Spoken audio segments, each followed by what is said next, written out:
ravie de vous retrouver pour ce numéro de Big Science, une émission qu'on tourne ici au CERN, à 2 pas de Genève. Big Science, c'est l'occasion de parler de science sous toutes ses facettes et pas simplement de particules ou de lois qui régissent l'univers. Non, on va parler de science, celle qui nous entoure, celle de notre vie de tous les jours. Dans cette émission, on va vous permettre aussi de pousser les portes du CERN, voir à quoi ressemble le CERN de l'intérieur. Ses bâtiments, ses couloirs, ses bureaux. Le CERN, c'est grand, c'est 200 hectares, 286 terrains de foot. Aujourd'hui, nous allons vous montrer le centre de calcul. Mais pour commencer, nous allons parler du Big Data. Est-ce que vous avez déjà remarqué comme on est souvent emprunté quand on nous demande de l'expliquer? Et pourtant, le Big Data fait partie de notre vie depuis pas mal de temps. Explication. Qu'est-ce que le Big Data? Le Big Data, ça n'est pas nouveau, c'est simplement la récolte de données et leur analyse. Des images, des emails, des données GPS, des chiffres, bref, des archives sous toutes les formes. Et nous produisons beaucoup de données, énormément de données qu'il faut stocker. Le problème, c'est que ces données augmentent constamment. Dans les années 60, les données du CERN étaient analysées dans un ordinateur, mais un très gros ordinateur, il remplissait un bâtiment entier. Les physiciens du monde venaient au CERN pour analyser ces données. Et le temps a passé, les données récoltées ont augmenté. On a trouvé un moyen de les partager, les réseaux informatiques et en particulier Internet. Avec l'invention du web en 1989 au CERN, il est ensuite devenu très simple de connecter les ordinateurs entre eux. Une révolution dans notre manière de communiquer.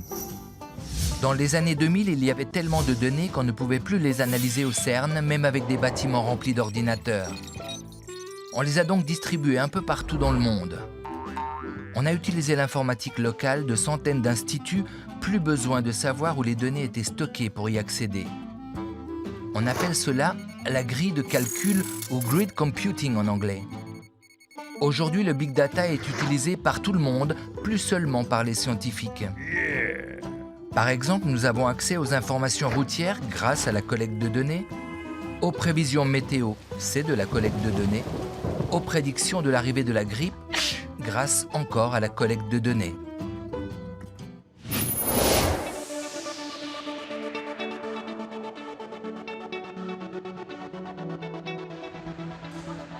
Maïté Barroso-Lopez, vous êtes adjointe du chef du département des technologies de l'information. On appelle ça en anglais le département IT. Souvent en français, on le dit aussi comme ça. Donc vous, le Big Data, ça vous connaît. Depuis l'invention du web, ici, il y a 30 ans, c'est quoi le plus gros défi que vous avez, le plus gros problème que vous devez affronter? Les plus gros défis qu'on a, c'est le déluge de données, la énorme quantité de données produites par l'accélérateur, par les lâchers, qui marche très bien, vraiment même mieux que prévu, et qui produit 600 millions de collisions par seconde.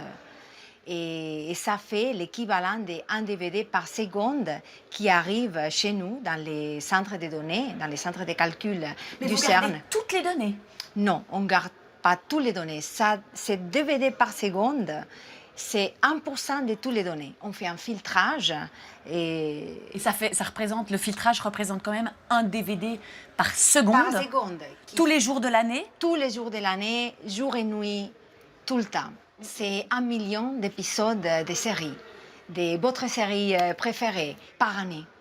Et toutes les années, vous devez aussi continuer à stocker pour que les physiciens... Toutes ces données, ça doit être stocké et on doit aussi donner la puissance de calcul pour que les physiciens, qui sont à peu près 10 000 distribués dans tout le monde, arrivent à analyser toutes ces données.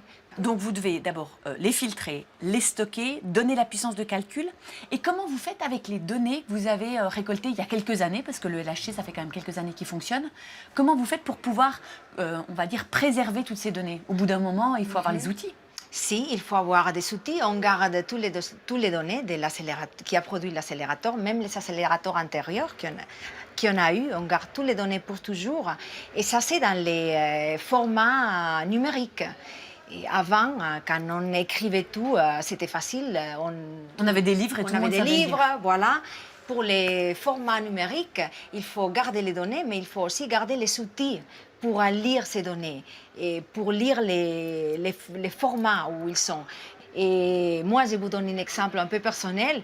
Mon projet à la fin de mes études, c'est tout stocké dans un disquette et chez mes parents. Et même si l'ordinateur de mes parents c'est très ancien, on ne peut pas lire les disquettes. Je n'ai pas les moyens. J'ai voulu montrer mes enfants. Et c'est là, quand je me suis rendu compte, on ne peut pas lire, c'est fini. Alors, il faut pas seulement stocker les données, mais les technologies, les outils pour lire toutes ces données. Alors, c'est une initiative où on est en train de travailler parce que nous, on garde les données pour toujours. Alors, on va aller voir maintenant, nous, où sont stockées ces données, parce que c'est au centre de calcul. Vous savez peut-être que dans Big Science, on vous ouvre les portes du CERN, un endroit. Chaque émission, on découvre un nouvel endroit. Et bien justement, on va aller voir l'endroit où sont stockées toutes ces données. Et il y en a beaucoup. Le bâtiment juste là derrière moi, c'est le centre de calcul du CERN. Il a été construit dans les années 70 et vous entendez? On entend les ventilateurs qui refroidissent les ordinateurs. Il y a aussi une extension, elle est en Hongrie, à Budapest, mais ensemble, ils forment un centre de calcul unique. Mais en fait, ils calculent quoi? Et surtout, à quoi ils ressemblent? Venez, je vais vous montrer.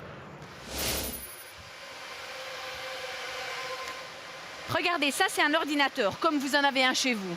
Et tout ça, c'est 200 000 cœurs de processeurs, 200 000 cerveaux d'ordinateurs, si vous préférez. C'est ici que sont stockées toutes les données du LHC. Vous savez, le LHC, l'accélérateur de particules du CERN. Elles sont stockées soit sur des bandes magnétiques, comme manipule ce robot, soit sur des disques. En 2015, rien qu'en 2015, 40 millions de gigaoctets ont été stockés, ce qui équivaut à peu près à 10 millions de DVD. Ces informations peuvent être traitées par les physiciens du monde entier pour leurs recherches. Et pour y accéder, ils utilisent le réseau à très haut débit installé ici au CERN. D'ailleurs, toute la région en profite, puisque c'est un des nœuds de connexion, juste là, derrière moi, de l'Internet de toute la région. Mais le centre de calcul, c'est aussi le point de départ de la grille de calcul. C'est un ordinateur planétaire, une puissance de calcul et de stockage répartie dans 170 centres à travers le monde, 42 pays. Ce sont 2 millions de calculs effectués tous les jours. C'est ce qu'il faut pour, on va dire, analyser et stocker les données produites par l'accélérateur de particules du CERN, le LHC. Et ici, ça ne représente que 20% de cette puissance de calcul. Vous l'entendez? Ça fait du bruit.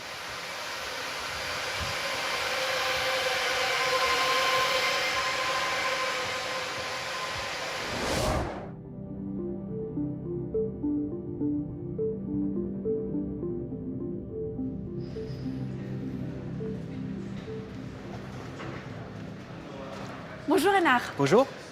Alors vous êtes le directeur d'UNOSAT, c'est un programme des Nations Unies qui est basé depuis 15 ans ici au CERN. Pourquoi au CERN? Bon, au CERN, on a cet grand bénéfice de leur infrastructure d'information et des ordinateurs. Le volume de stockage ici, c'est formidable. On a avoir accès à toute l'infrastructure à information d'ordinateurs.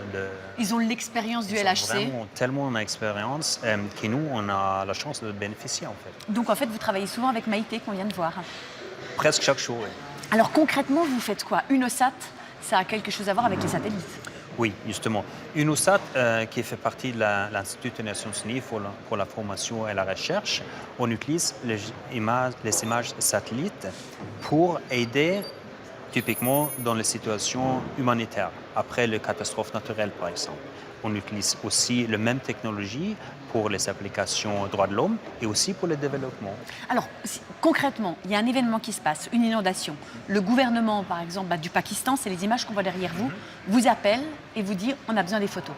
Voilà. Et tout de suite, nous, on demande aux opérateurs de cette satellite qui fait tour du monde tout le temps, on demande à cet opérateur de prendre une photo le plus vite qui est possible. C'est combien le plus vite possible? Typiquement, si on en appelle l'après-midi ici à Genève, la photo était acquise le lendemain, le matin.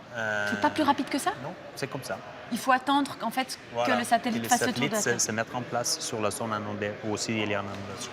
Donc vous recevez l'image et qu'est-ce que vous en faites? Et tout de suite, nous, on commence à analyser les images. Donc, on télécharge ici au CERN, on commence à analyser les images, on extrait l'information importante pour les humanitaires. Donc, vous pouvez voir le nombre de personnes qui sont touchées, vous pouvez voir les routes touchées, vous pouvez voir tout ce genre de choses. Avec l'autre information complémentaire, justement. Donc, nous, on extrait, par exemple, la zone inondée. On a déjà dans notre base de données ici au CERN le réseau routier. Donc, si on croise le réseau routier avec le zone inondé, tout de suite, on sait quelles routes sont inondées, donc pas accessibles. Donc vous pouvez dire aux humanitaires sur place, prenez pas cette route, vous ne pourrez jamais accéder à ce village. Justement. Et aussi, si on croise l'information pour la distribution de la population avec la zone inondée, on sait tout de suite combien de gens sont directement affectés par l'inondation. Alors toutes ces données, ensuite, vous les distribuez, mais en même temps, vous profitez aussi du réseau du CERN pour pouvoir redistribuer à tous les humanitaires en même temps, à toutes les personnes qui en ont besoin. Justement, cette puissance de distribution qu'on aussi avoir accès ici au CERN, c'est très important parce qu'avec ça, on envoie l'information à tous les acteurs en même temps. Donc c'est aussi une manière à aider la coordination de cet effort.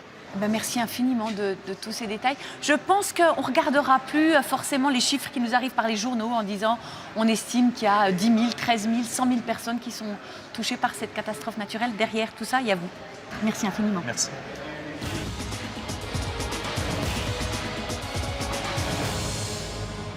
Voilà, Big Science, c'est fini pour aujourd'hui. J'espère que grâce à nous, vous en saurez un tout petit peu plus sur le Big Data. On se retrouve très prochainement pour une nouvelle émission.